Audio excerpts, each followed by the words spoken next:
ನಮಸ್ತೆ ನಿನ್ನ ಸನ್ನಿ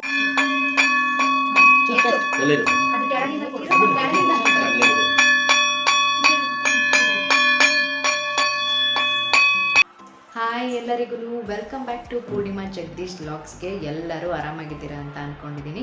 ಇವತ್ತು ಇದೊಂದು ಸ್ಪೆಷಲ್ ವ್ಲಾಗ್ ಆಗಿರುತ್ತೆ. ಬಿಕಾಸ್ ನಮ್ಮ ಅಕ್ಕಗೆ ಅಂದರೆ ಓನ್ ಸಿಸ್ಟರ್ಗೆ ಟ್ವಿನ್ಸ್ ಬೇಬಿ ಆಗಿದೆ. ಒಂದು ಬಾಯ್ ಬೇಬಿ, ಒಂದು ಗರ್ಲ್ ಬೇಬಿ. ಇವತ್ತು ಅವ್ರದ್ದು ಸೂತ್ಕ ತೆಗೆಸ್ಕೊಳ್ಳೋ ಶಾಸ್ತ್ರ ಹಾಗೆ ತೊಟ್ಟಿಲೋ ಶಾಸ್ತ್ರ ಎರಡು ಒಟ್ಟಿಗೆ ಮಾಡ್ತಾ ಇದ್ದೀವಿ. ಸೊ ಏನೆಲ್ಲ ಅರೇಂಜ್ಮೆಂಟ್ಸ್ ಮಾಡ್ಕೋತಾ ಇದ್ದೀವಿ, ಅವ್ರಿಗೆ ದೇವ್ರ ಹೆಸರು ಏನು ಇಡ್ತಿದ್ದೀವಿ ಅಂತ ನೋಡೋಣ. ರಾಶಿ ಪ್ರಕಾರ ಅಂದರೆ ಆಫ್ಟರ್ 9 months ಎಲ್ಲರಿಗೂ ಗೊತ್ತಿರುತ್ತೆ, ಮುಡಿ ಕೊಟ್ಟು ಕಿವಿ ಚುಚ್ಚಿಸಿ ಆವಾಗ ನಾಮಕರಣ ಮಾಡ್ತೀವಿ. ಸದ್ಯಕ್ಕೆ ಹುಟ್ಟಿದ ತಕ್ಷಣ ಹುಟ್ಟ ಹೆಸರು ಸೂತ್ಕ ಕಳ್ಕೊಳ್ಳೋದಿನ ದೇವ್ರ ಹೆಸರು ಇಡ್ತೀವಿ. ಸೊ ನನಗಿನ್ನ ಗೊತ್ತಿಲ್ಲ ಅವಳು ಯಾವ್ಯಾವ ಹೆಸರು ಸೆಲೆಕ್ಟ್ ಮಾಡಿದ್ದಾಳೆ ಅಂತೇಳಿ. ಸೊ ಅಲ್ಲಿ ಹೋಗಿ ನೋಡಿ ಸ್ವಲ್ಪ ತೊಟ್ಲು ಎಲ್ಲ ಡೆಕೋರೇಷನ್ ಮಾಡಿ, ಹಾಗೆ ತೊಟ್ಲು ಶಾಸ್ತ್ರಕ್ಕೆ ಸೂತ್ಕ ತಗೊಳಕ್ಕೆ ಏನೇನು ಬೇಕು ಎಲ್ಲ ಬೇಗ ತಯಾರಿ ಮಾಡ್ಕೊಳ್ಳೋಣ. ಸೂತ್ಕ ಹರಿಸ್ಕೊಳ್ಳೋ ಶಾಸ್ತ್ರ ಆಗಿದ್ದರಿಂದ ಸೊ ಮಕ್ಕಳನ್ನ ಇವತ್ತಿಗೆ ತೊಟ್ಲಿಗೆ ಹಾಕ್ತಾರೆ, ಇವತ್ತೇ ತೊಟ್ಲು ಶಾಸ್ತ್ರ ಮಾಡ್ತಾರೆ. ಇನ್ ಕೇಸ್ ಇನ್ನೂ ತೊಟ್ಲು ಶಾಸ್ತ್ರ ಮಾಡಿಲ್ಲ ಅಂತಂದರೆ ಮಕ್ಕಳನ್ನ ಒಬ್ಬೊಬ್ರು ಮರದಲ್ಲಿ ಮಲಗಿಸ್ತಾರೆ ಸೂತ್ಕ ಕಳ್ಕೊಂಡು ತೊಟ್ಲಿಗೆ ಹಾಕೋವರೆಗೂ. ಬಿಕಾಸ್ 12 days 11 days ಆದಮೇಲೆ ಎಲ್ಲರೂ ಸೂತ್ಕ ಕಳ್ಕೊಳ್ಳೋದು. ಸೊ ಹಾಗಾಗಿ ನಮ್ಮ ಮನೆ ದೇವ್ರು ಬಂದು ಗೋವಿಂದ ಸ್ವಾಮಿ ಅಂದರೆ ವೆಂಕಟರಮಣ ಸ್ವಾಮಿ. ನಮ್ಮ ದೇವ್ರಿಗೆ ಯಾವ ಥರ ಸೂತ್ಕ ಕಳ್ಕೊತಾರೆ, ಹಾಗೆ ತೊಟ್ಲು ಶಾಸ್ತ್ರನ ಯಾವ ಥರ ಮಾಡ್ತಾರೆ, ಮಗುನ ತೊಟ್ಲಿಗೂ ಮಲಗ್ಸೋಕ್ಕೂ ಮುಂಚೆ ಎಲ್ಲ ಮಾಡೋಕ್ಕೂ ಮುಂಚೆ ತೊಟ್ಲಿಗೆ ಯಾವ ಥರ ಶಾಸ್ತ್ರ ಮಾಡ್ತಾರೆ ಅಂತೇಳಿ ಎಲ್ಲ ಇನ್ ಡೀಟೇಲಾಗಿ ತೋರಿಸ್ಕೊಡ್ತೀನಿ. So welcome to my log.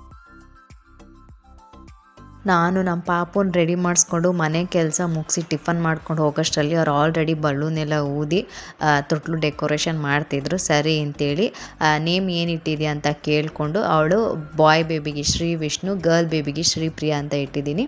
ಈ ಥರ ಅಕ್ಕಿ ಮತ್ತು ಮೆಣಸಲ್ಲಿ ಮಾಡೋಣ, ತುಂಬ ಚೆನ್ನಾಗಿ ಕಾಣಿಸುತ್ತೆ ಅಂತ ಹೇಳಿದ್ರು. ನಾವು ಅಡುಗೆ, ಊಟ ಹಾಗೂ ಡೆಕೋರೇಷನ್ ನೇಮ್ ಎಲ್ಲ ರೆಡಿ ಮಾಡ್ಕೊಳ್ಳೋಷ್ಟರಲ್ಲಿ ದಾಸಪ್ಪನವ್ರು ಬಂದರು.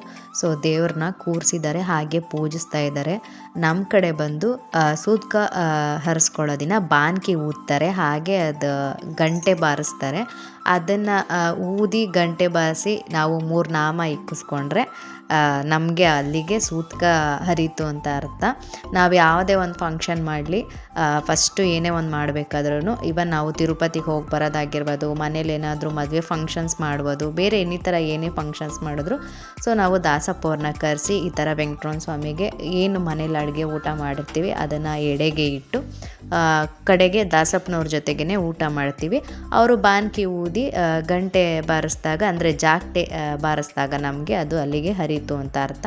ಇವಾಗ ತೊಟ್ಲು ಶಾಸ್ತ್ರಕ್ಕೆ ಎಲ್ಲ ರೆಡಿ ಮಾಡ್ಕೊಂಡಿದ್ದೀವಿ, ಶುರು ಮಾಡ್ತಾ ಇದ್ದೀವಿ. ಶುರು ಮಾಡೋಕ್ಕೂ ಮುಂಚೆ ತೊಟ್ಲೊಳಗಡೆ ಹಾಸಿಗೆ ಗೀಸಿಗೆ ಬ್ರೆಶೀಟ್ ಎಲ್ಲ ಹಾಕಿ ಮೇಲ್ಗಡೆ ತಾಯಿ ಸೀರೆನ ಹಾಕಿದ್ದೀವಿ. ಯಾಕಂದರೆ ಮಕ್ಕಳು ತಾಯಿ ಸೀರೆ ಮೇಲೆ ಮಲಗಬೇಕು ಅಂತ ಇರುತ್ತೆ. ಸೊ ಹಾಗಾಗಿ ಇದಾಗಿದ್ದ ನಂತರ ನೀವು ನೋಡ್ತಾ ಇರ್ಬೋದು, ಡೈರೆಕ್ಟಾಗಿ ಮಗುನ ಮಲಗಿಸೋ ಹಾಗಿಲ್ಲ. ಒಳಕಲ್ಲು ಅಂದರೆ ರುಬ್ಬಕಲ್ಲು ಏನಿರುತ್ತೋ ಅದನ್ನು ತೊಟ್ಲೊಳಗಡೆ ಇಟ್ಟು ತೊಗೊಂಡು 3 ಸಲ ತೊಟ್ಲು ಕೆಳಗಿಂದ ಕೊಟ್ಟು ಈ ಥರ ಮಾಡಬೇಕು. ಕೊನೆಗೆ ಗುಂಡು ಕಲ್ಲನ್ನ ಅದರಲ್ಲಿ ಮಲಗಿಸಿ ತೂಗಿ ಅದಕ್ಕೆ ಲಾಲಿ ಹಾಡಬೇಕು. ಒಂದು 5 ಜನ 3 ಜನ ಎಷ್ಟು ಜನ ಮುತ್ತೈದಿರ್ತೀರೋ ಅಷ್ಟು ಜನ. ಕೊನೆಗೆ ಅದು ಆದ ನಂತರ ಗುಂಡು ಕಲ್ಲನ್ನು ಸೈಡಲ್ಲಿ ಮಡಗಿ ಮಗುನ ಮಲಗಿಸಿ ತೂಗಬೇಕು. ಸೊ ಇಷ್ಟು ಮಾಡಿದ್ರೆ ತೊಟ್ಲು ಶಾಸ್ತ್ರ ಮುಗೀತು ಅಂತ ಅರ್ಥ. ಸೊ ನೀವು ನೋಡ್ತಾ ಇರ್ಬೋದು, ಕೊನೆಗೆ ನಾವು ಗುಂಡು ಕಲ್ಲನ್ನ ಇಟ್ಟು ಅದನ್ನು ತೂಗಿ ಲಾಲಿ ಹಾಡಿ ತೆಗೆದಿಟ್ಟು ತದನಂತರ ಮಗುನ ಮಲಗಿಸ್ತಾ ಇದ್ದೀವಿ. ಸೊ 2 ತೊಟ್ಲಿಗೆ ಇದೇ ಥರ ಶಾಸ್ತ್ರ ಮಾಡಿದ್ದಾಗಿತ್ತು. ಅಡುಗೆ ಊಟ ಎಲ್ಲ ತುಂಬ ಚೆನ್ನಾಗಾಗಿತ್ತು. ಕೊನೆಗೆ ದಾಸಪ್ಪನವ್ರಿಗೆ ಬಡಿಸಿ ನಾವು ಅವ್ರ ಜೊತೆನೇ ಕೂತ್ಕೊಂಡು ತಿಂದ್ವಿ. ಸೊ ಫುಲ್ಲು ಸಾಕಾಗಿತ್ತು, ಮಕ್ಕಳು ಮಲಗಿದ್ರು. ಇದಾಗಿತ್ತು ಇವತ್ತಿನ ವ್ಲಾಗ್. ಎಲ್ಲರಿಗೂ ಇಷ್ಟ ಆಗಿದೆ ಅಂತ ಅಂದ್ಕೊಂಡಿದ್ದೀನಿ. ತೊಟ್ಲು ಶಾಸ್ತ್ರ ನನಗೆಷ್ಟು ಗೊತ್ತು ಅಷ್ಟು ಇನ್ಫಾರ್ಮೇಟಿವ್ ಆಗಿ ವಿಡಿಯೋ ಮಾಡಿದ್ದೀನಿ ಅಂದ್ಕೊಂಡಿದ್ದೀನಿ. ಥ್ಯಾಂಕ್ ಯು ಎಲ್ಲರಿಗೂ.